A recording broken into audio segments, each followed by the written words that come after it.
All right. Well, I am delighted to welcome Isaac Shawaki, founder of Octopi Brewing, to Badger Beer Hour for joining us. Yeah, thanks, Chris. Thanks for the invite.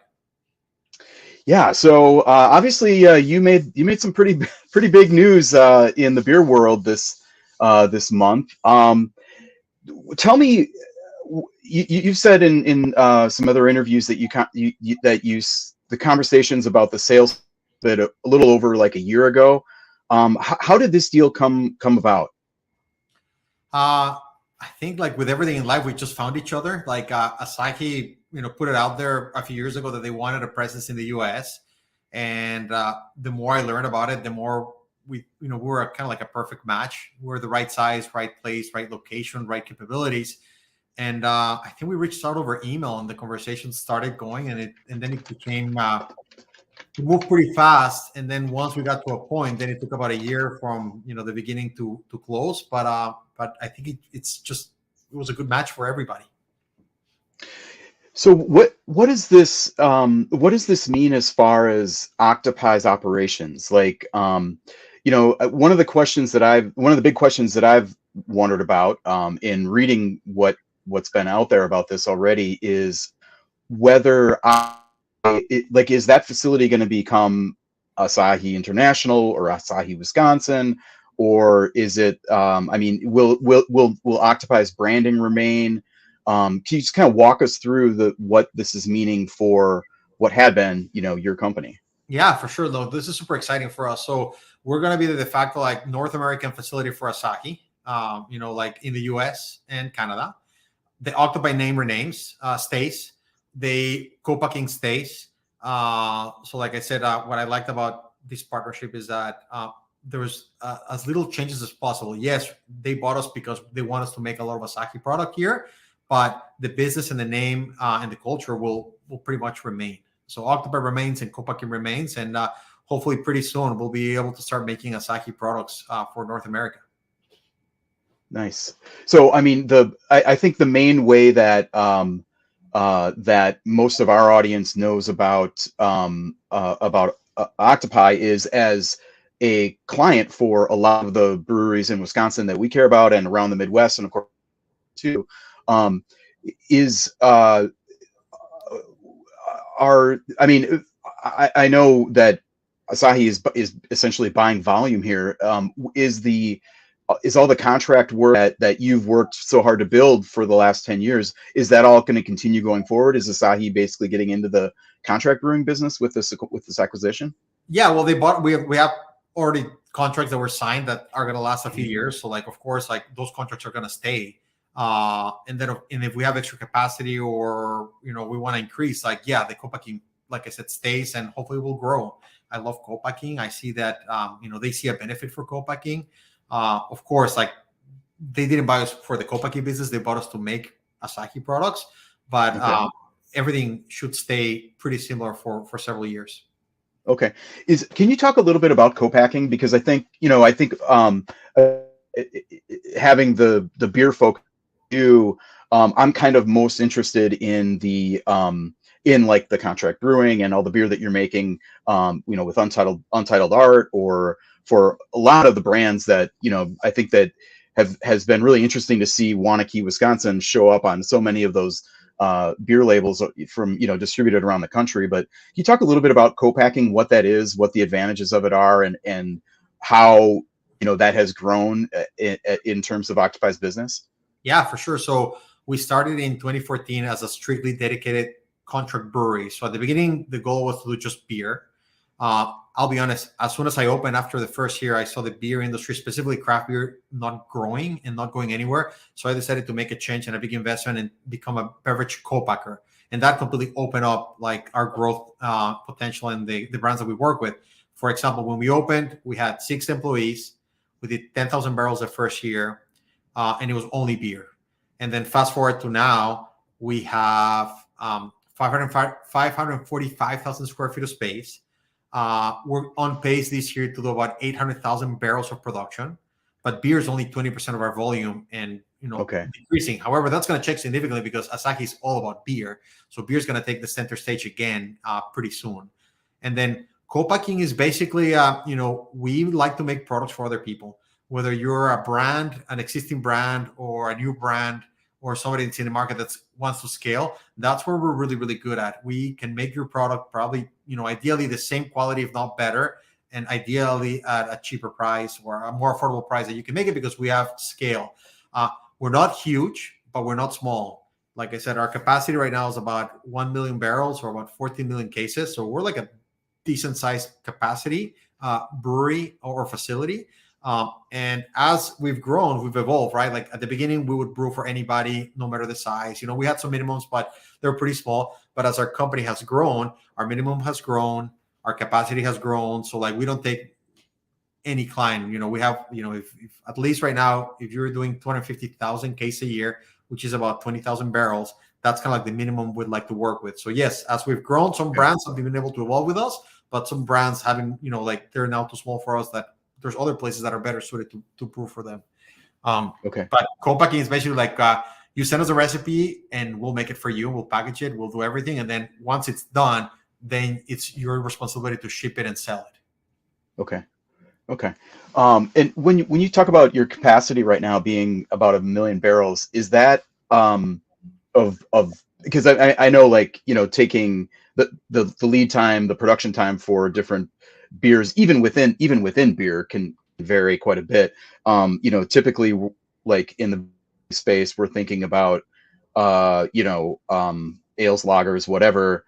That capacity might be different for, say, a soda or an energy drink. Or what kind of metric is that 1 million barrels tied to?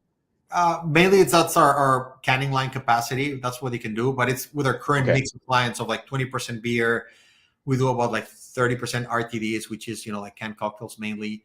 And then we do about 20 to 30% of FMBs, NSBs, hard seltzers or flavor malt beverages. And then the rest is soda. So depending on the mix, we can package more or less about 1 million barrels of capacity. Wow. I mean, that's a lot of, it's I imagine that the war room of Octopi Brewing or Octopi, has a lot going on with, kind of keeping track of all this stuff and how one client's needs might kind of, affect everything else down the line. I mean, can you kind of like walk me through that all fits together? Yeah, so I'll be honest. Like 4 years ago, we had everything on a board, and then we would just like write it with our hands, and then if something moved, we have to write the schedule all over. But we're very lucky. About 4 years ago or 3.5 years ago, we hired our new director of planning, who basically said, his job was to tame the schedule or fix the schedule, right? So he created an online schedule that you input all the information of like the current tanks, the current production timeline, capacity, packaging constraints, etc. And then it spits out a schedule, and he can modify the schedule in less than 5 minutes if anything changes. So we have an incredible person that leads the planning team, but now the planning team is about, I think there's 4 people looking at the schedule daily and how things change and modify, because, things take longer, materials don't show up on time, things might move faster. Like packaging might have a great couple of days that they're actually ahead of schedule. So the schedule gets automated and updated every 15 minutes. So it's a big job that the scheduling team does, but they're the ones that manage everything for us and then the whole company. Okay. I want to jump back to the kind of the sale and the kind of the reasons behind it. You mentioned, well, first of all, I want to talk about your motivations in this. And I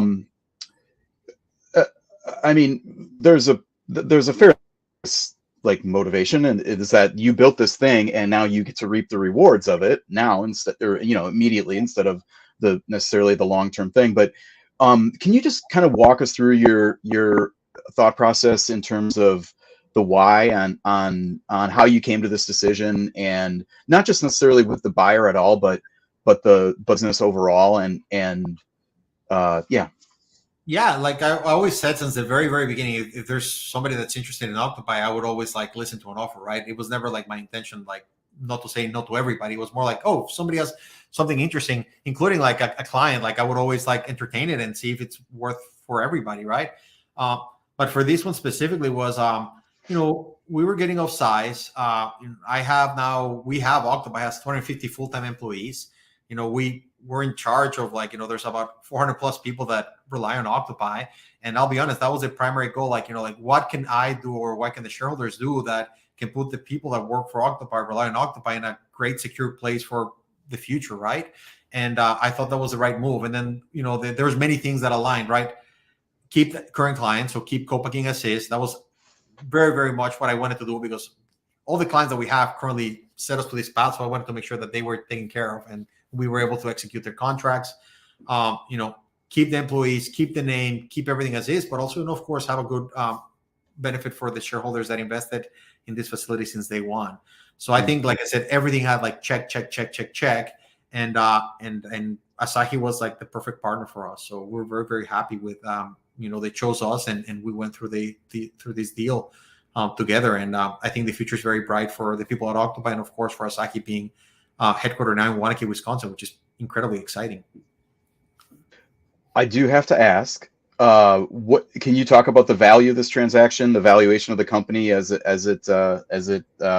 went into the Asahi portfolio? Yeah, that's confidential, and I'm not allowed to share. Okay. And this finds you now as part of the Asahi team, right? You are managing director of the Octopi unit within Asahi. And what is the actual nomenclature there? It's Asahi Europe and International. Yeah, you got it right. So it's pretty cool. So Asahi has, of course, 3 big divisions. So Japan owns everything, right? And then they have the domestic division, which is covering Japan market. Then they have the Oceania division, which is Australia and New Zealand. Asahi is the largest brewery in Australia and New Zealand. And then they have the European and International division, which covers almost, the rest of the world, right? And I'm part of in Europe, they have 19 production plants, and they're part of they cover, I think, 40 countries. And then we're going to be their 20th plant in that division. So we're part of Asahi Europe and International. It's about 10,000 employees, so it's a big, big division, and we're their North American headquarters. Okay, and you are managing director of basically. That's my title. I'm basically here to stay to do the same job I did for the last 10 years, and of course, helping manage the co-packing, but also they have pretty big expansion plans. They're, one of the amazing things is that they want to grow, and they're going to invest a lot of money into this facility in the next 12 to 16 months. So they're also leaving me here to help them, manage those expansion plans. Okay, I was going to say, I know Octopi's been going quite gangbusters and growing. My colleague Barry Adams at the State Journal has written, it feels like story after story, a big new expansion at Octopi. And it's kind of bringing what had been a pretty small craft brewery in line with, the warehousing needs and all these other, just total volume growth and just the logistics that are required with that. But I was wondering, I assume that all these Asahi Super Dry and other beers in that portfolio will be made at Octopi now. So I was wondering about capacity. Is there going to be some expansion coming out of that? What can you tell us about that? Yeah, so that's, I'll be honest, one of the most exciting parts about this new project and new phase is that Asahi comes with a lot of projects and a lot of expansions. So we feed most of the stuff that they want to do, but there's a lot of stuff specifically on the brewing side that we need to get new equipment, new process, etc., to be able to produce their brands. And the one that's very, very what's the right word? They're very specific. Is Asahi Super Dry. A team from Japan has to come here. They have to make sure that everything's perfect. It's going to take a bunch of trials, before they can say, okay, go ahead, you can produce it. So that's the one that I'm most excited about. And of course, that's our biggest one. But in order to do that, we need about a lot of investment in our current facility to be able to get there. So Asahi has committed to invest about $40 million this year into our facility for growth and expansion. That's specifically catering their brands. But the most exciting part of the project is when we met Asahi, the first thing they said is they're all about sustainability. And at the beginning, I'm everybody says that, right? We met with other gigantic players and they'll say they care about sustainability, but Asahi truly cares. The first person they sent was their sustainability manager. And part of this big $40 million, a bunch of it, almost a third, is dedicated to 2 big sustainability projects. We're going to do a wastewater facility that's going to treat 100% of our water. And we're going to do a big CO2 recovery plant that's going to help us recover most of our CO2, clean it, and reuse it. And if we do those two projects, which they already approved, we will have the most sustainable plant in the Midwest, because we have the one and only solar and battery power plant in Dane County. And then a lot of our water gets reused. We have a lot of sustainable projects like our boilers, et cetera, that we've done over the past. But if we have those two big projects, I can clearly say that we'll have the most sustainable plant in the Midwest. And that for me was incredibly appealing, why Asahi was the best partner we could find. Mm-hmm. Wow. Yeah, I'm thinking about 10 years ago when pretty big brewery opened in Wanakee, and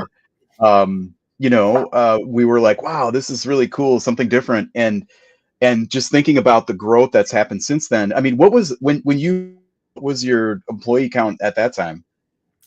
We had 6 people when we started, including myself. So okay. That was a big brewery, was 6 people, 16,000 square feet. And then my business plan that I wrote with my wife, our dream was to get to 50,000 barrels, because that would make us like a top 50 production facility in the US at the time. So my dream is already 20 times bigger than I ever imagined. Like 1 million barrels, 20 times bigger than I ever dreamed of. So it's been quite a ride, and it's been incredible growth. And like I said, this has gone beyond my wildest dreams.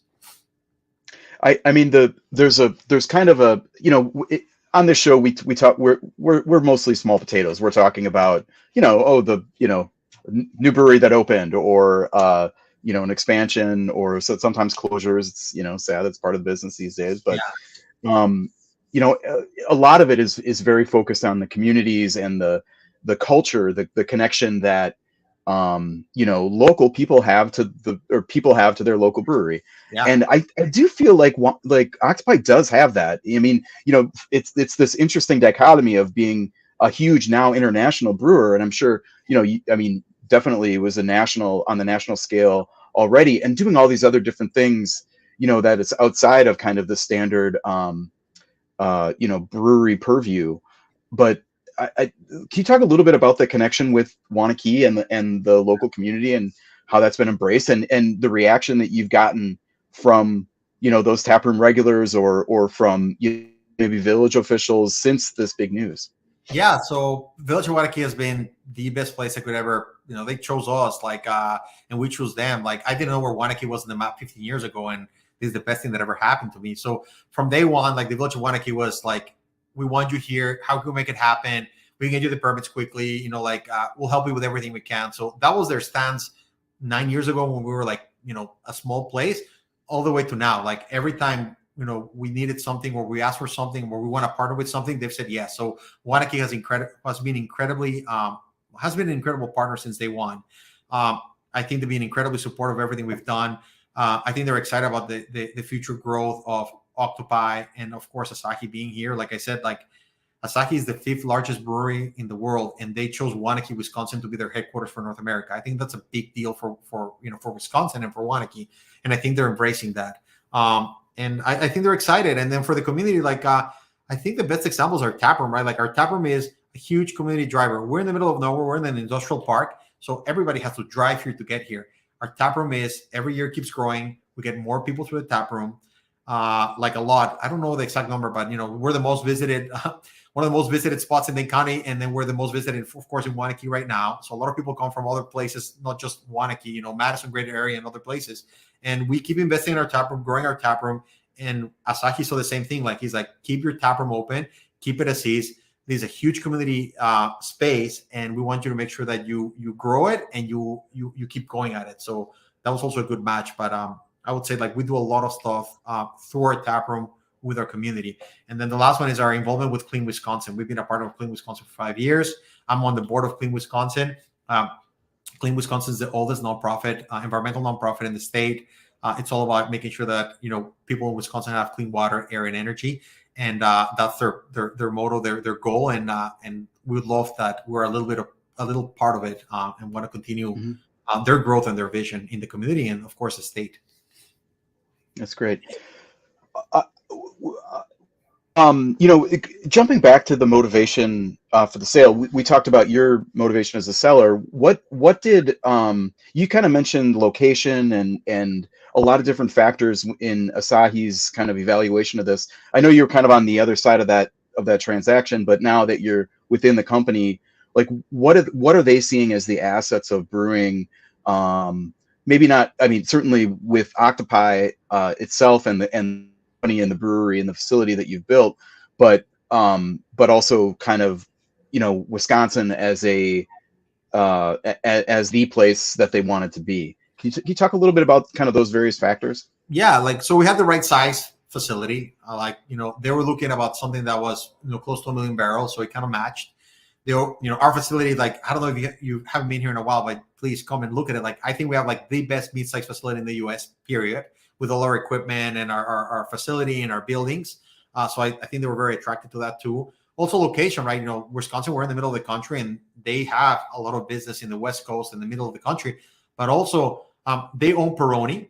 They don't own Peroni for the US, but they own Peroni worldwide. And one of their biggest markets in North America is Canada. So we're going to be making a lot of Peroni here to export to Canada. So also geographically it matched.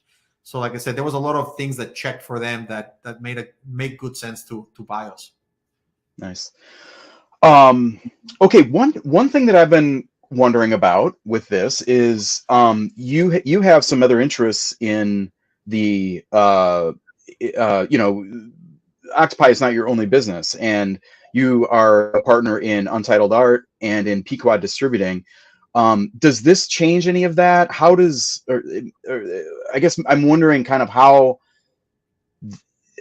Well, let me start with that first question. Does this change anything for Untitled Art or for Pequod? So I'm an owner of Untitled Art, but Pequod just distributes Untitled Art in our brand. So okay, yep. So okay, common misconception that I just amplified. Sorry about that. Oh, no worries. Like Pequod started I think like 5 or 6 years ago, and they started distributing our brands, and they're a distributor in Wisconsin and Minnesota. So they're gonna still distribute our brands, and then for Untitled Art is stays the same. We have as Octopi we have a contract that Untitled Art we signed, and we're gonna be here for a while, and Octopi will produce I would say most of the stuff that Untitled Art wants and needs for their distribution nationwide. Okay, and then I guess did the Untitled Art like kind of play into the for your decision to sell? I mean, was that any factor at all? And if it was, kind of how did that? Not really. Yes, like I want to make sure, like if somebody was going to buy Octopi, the acquisition didn't include Untitled Art, but I wanted to make sure that if whoever wanted to buy Octopi, Untitled Art had to continue living here and had to be able to co-pack here. So that was the case with Asahi. They were more than happy to make sure that they kept the contracts that we had, including Untitled Art. And yeah, I wouldn't have sold to somebody that wanted to kill Untitled Art, because Untitled Art is a great brand and a great business, and I want to continue grow it significantly in the next few years. Okay, another question I guess I had just in hearing you talk about the commitment to the future, and you kind of mentioned a couple times, well, there are existing contracts, and everybody's going to live up to that. Does Octopi? I mean, Asahi is a big company that has all of its own brands. Yeah. Does it have other facilities around the world that you're aware of that do co-packing and the kind of contract brewing that Octopi does? Yeah. So I don't know if they own any co-packers, but I know they do co-pack a few brands. For example, like I don't know which one, but like I know one of their main brands right now is being produced somewhere in Canada for the Canadian market. So they understand co-packing, and of course, as a company, they do co-packing across the world. I mean, is there like a horizon, like a potential endpoint that where I mean, because the as you've kind of described, Octopi is a very complicated business with a lot of different clients, and and it's a lot easier to just bang out like thousands and thousands of barrels of super dry and Peroni and that sort of thing. I mean, do you feel like Asahi has a long-term commitment to co-packing and I mean, you mentioned, a few years or several years. Do you feel like in 10, 15 years that the business of Octopi will be kind of the same, or Yeah, is that kind of too far out? too far out. I have no idea. Like even when before when I owned Octopi, I didn't know what the next year was going to look like because every year looked That's completely true. different. So there's Right. like we went from like 10,000 to 800,000 barrels in 8 years. So every year the business looked completely different, and every year we got better. So like the people that work here like know that change is normal. And with Asahi, we tell them like, hey, nothing changes. Like we've been used to change every single year, and there's more change coming. But every year we want to get better at everything we do. So that's the exciting part. Um, what I loved about Asahi was they really are long-term visionaries, right? Like a lot of other potential buyers would have been like, okay, we have a 5-year, if it was private equity, they would have been like, we have a 5-year deal, and after 5 years we need to sell you. So we have like, here's what you need to do in like now. Where Asahi's like, no, Mhm. like we're here to stay. You guys are the North American headquarters. We're gonna grow, but we want to grow, want to grow like smart, right? We don't want to make crazy changes that are gonna change everything. What we do is very like concise, and there's a lot of thought behind it, and they want to be here. Like I said, we are going to be their headquarters for North America, for the U.S. and Canada, for the forever, right? Like I don't think there's any plans to do anything else. Hopefully they'll outgrow us, but that's who knows, right? Right. Awesome. That's a lot. One thing I like about interviewing Isaac is like you pack a lot of information into your interviews. You are a fast talker, and it's very information dense. So I appreciate I that. can repeat it if I was too fast.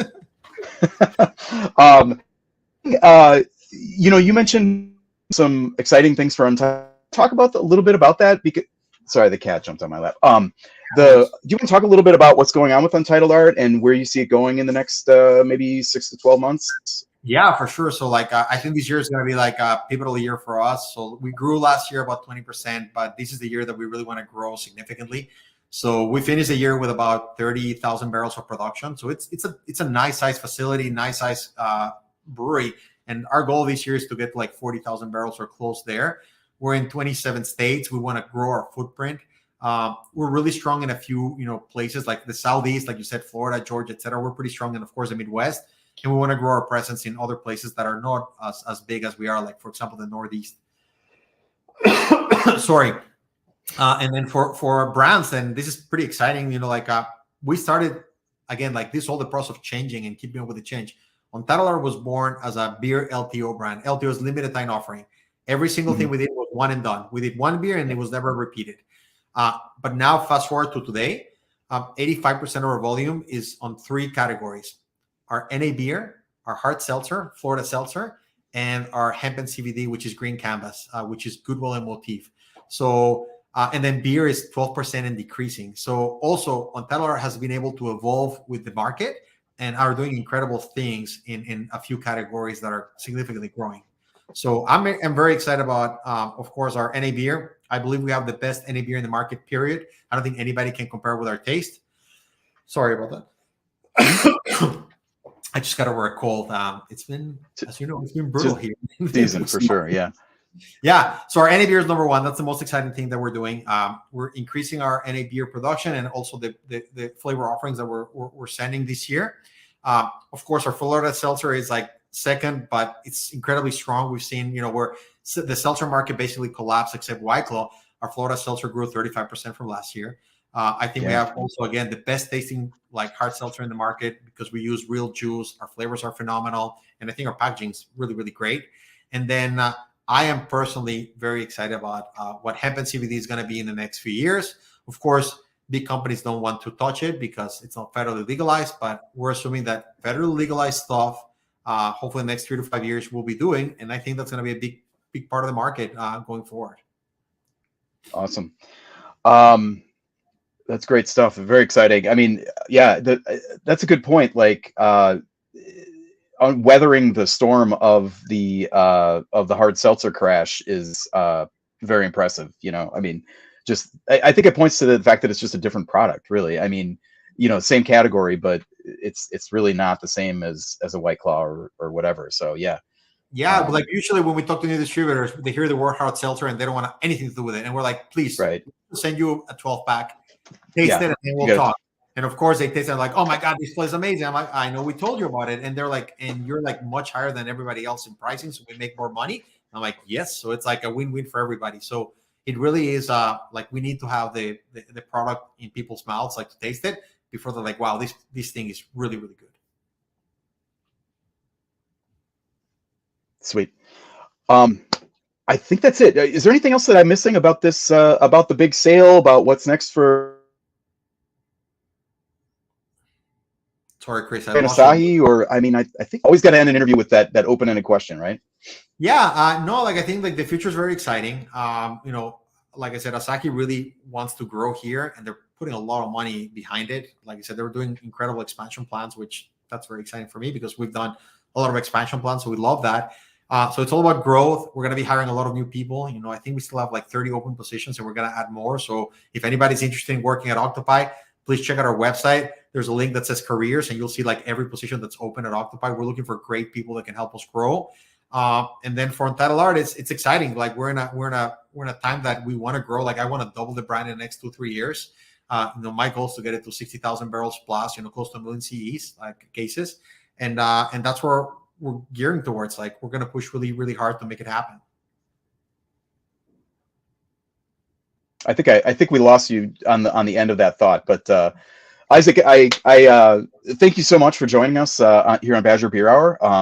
A great interview as always. I need to remember to just, we should probably have you on once a year or so, just to have the download and hear what's going on at really one of the biggest breweries in the state now at this point, right? Do you know where you stack up? We're the third, so it's of course Molson in Milwaukee, City Brewing in La Crosse, and then it's us. All right, there you go. The number 3 beer baron in Wisconsin, right here on Badger Beer Hour. Isaac, thanks so much, and best of luck with Asahi, and congratulations. Thank you. Appreciate it. Thanks for having me. All right.